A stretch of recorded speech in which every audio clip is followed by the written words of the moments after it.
नमस्कार, मैं हिमांशु हरी बिहारी खबर के चुनावी एक्सप्रेस को लेकर आज पहुंचा हूं जहानाबाद, जहां पे हमारे साथ हैं यहां के सीटिंग एमएलए सुधे यादव जी। इनके बारे में मैं आपको थोड़ा बताना चाहता हूं कि पिछले जो बाईपोल हुए थे उसमें सुधे यादव जी जीते थे। उससे पहले यहां के विधायक इनके पिताश्री स्वर्गीय मुंद्रिका सिंह यादव जी थे। आइए हम सुधे यादव जी से बात करते हैं और जानते हैं कि इस चुनाव में इनकी क्या रणनीति है और ये जनता के लिए आगे क्या करना चाहते हैं। सर धन्यवाद। पहले तो बिहारी खबर को देख लीजिए, यहाँ और पूरे बिहार में अभी जो सबसे बड़ा इशू है वह इशू है बेरोजगारी का। इससे बिहार देश में सबसे युवा प्रदेश है और यहाँ के युवा जो शिक्षित हैं वो पूरी तरह अपने आप को असहज असहाय महसूस कर रहे हैं। आपको बता दें जहानाबाद में हमारे विधानसभा क्षेत्र में 2 प्रखंड और 1 नगर परिषद के करीब दर्जन भर वार्ड जो जल जमाव से पूरी तरह ग्रसित है। वहाँ के लोग त्राहिमाम हैं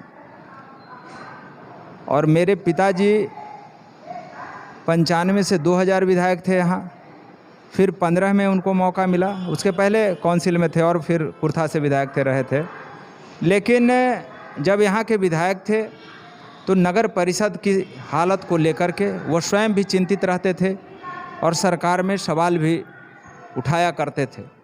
जो उनसे बन पड़ा था नगरवासियों के लिए उन्होंने किया, उसका जीता जागता उदाहरण है कि नगर परिषद का कार्यालय भवन जो पंचायत में बनने जा रहा था, सरकार के जन विरोधी गलत नीतियों के चलते यहाँ के आवाम नगर परिषद के काफ़ी असहज अपने आप को महसूस कर रहे थे कि हम कैसे अपने बच्चे के जन्म प्रमाण पत्र बनाने के लिए, होल्डिंग टैक्स जमा करने के लिए और तरह तरह की जो नगर परिषद कार्यालय से जो काम होता है हम कैसे करेंगे, इसके लिए काफ़ी चिंतित थे।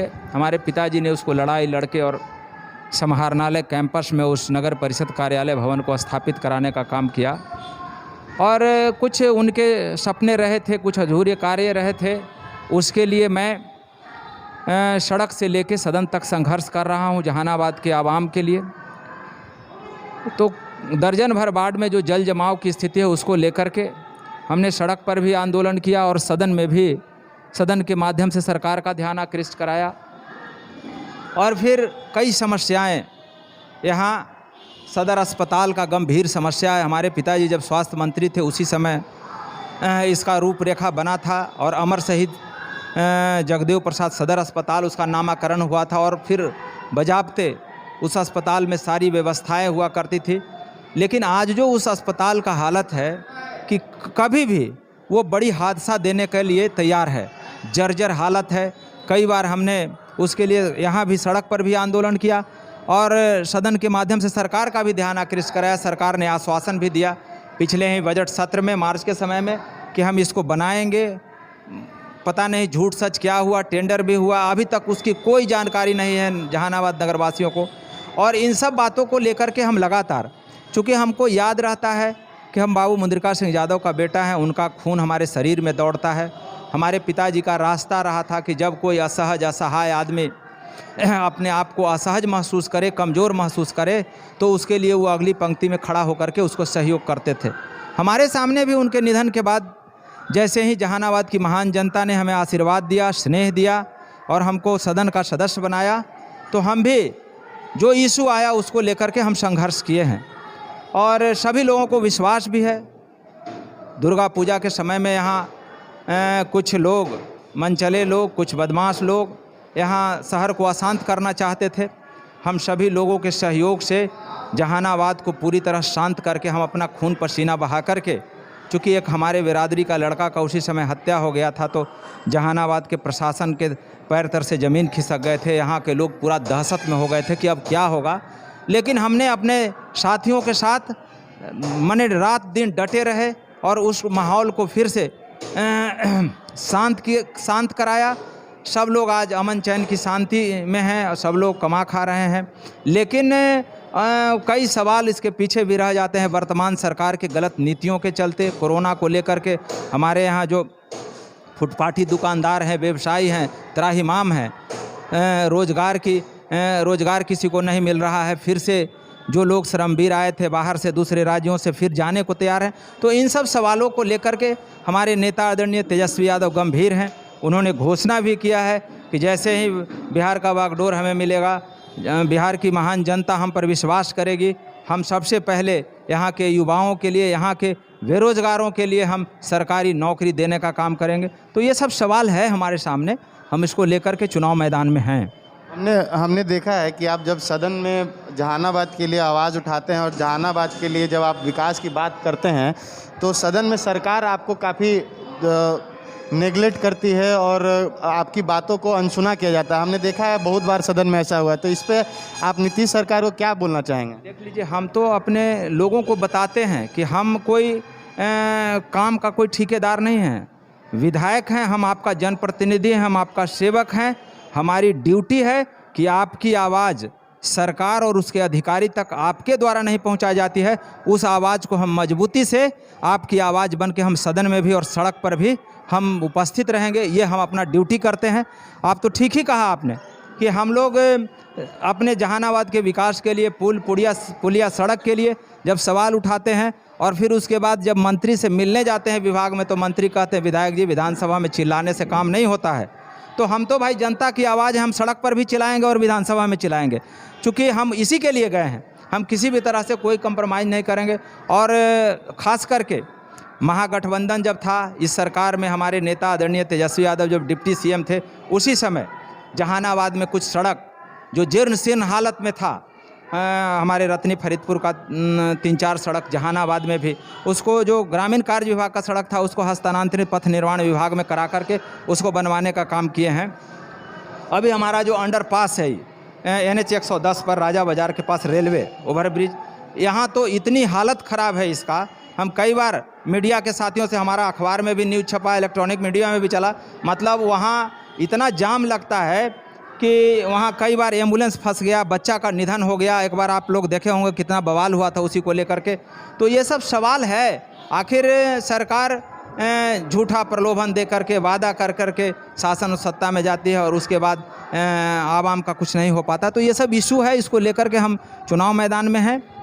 बिहार एक कृषि बहुल राज्य है और जो मोदी सरकार ने कृषि बिल लाया है उस पर आपने विरोध भी जताया अपने नेता के समक्ष आके। तो इस बारे में क्या बोलना आप, क्या इसके आप? देख लीजिए, एक आध दो लोग, चौधरी चरण सिंह और अमर शहीद जगदेव प्रसाद, और फिर उन्हीं के राह पे चलने वाले जननायक कर्पूरी ठाकुर, और उसके बाद जो 90 के दशक में शासन और सत्ता में आए हमारे नेता आदरणीय लालू प्रसाद यादव ने जो किसानों के लिए सोचा वो किसी सरकार ने नहीं सोचा। आपको हम बता देते हैं, एक मध्य बिहार का जो इशू था, अमर शहीद जगदेव प्रसाद ने एक नारा दिया था कि पुनपुन में पक्का बांध बंधाएंगे, मछली भात खिलाएंगे।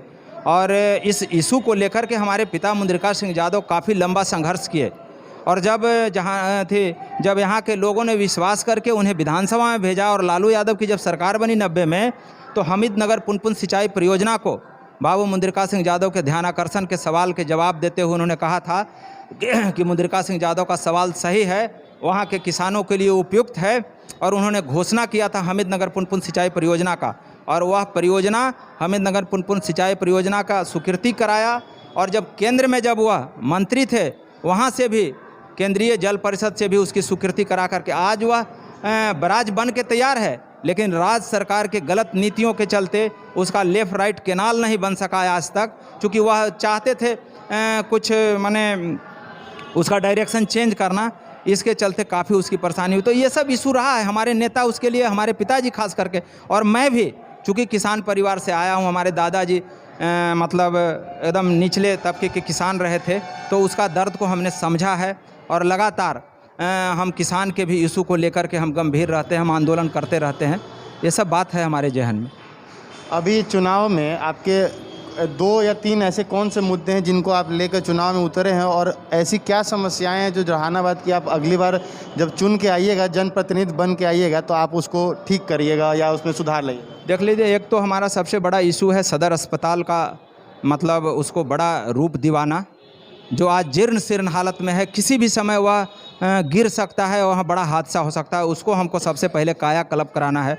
नगर परिषद का दर्जनों वार्ड जिसमें जल जमाव है, हमने कई बार नगर परिषद कार्यालय में जब मीटिंग होती है नगर परिषद का, तो उसमें हमने बताया कि आप ड्रेनेज सिस्टम का हमको मैप बना के दीजिए, हम सरकार में उसको ये करेंगे। तो ये इशू है, हमारा अंडरपास जो है ये इशू है।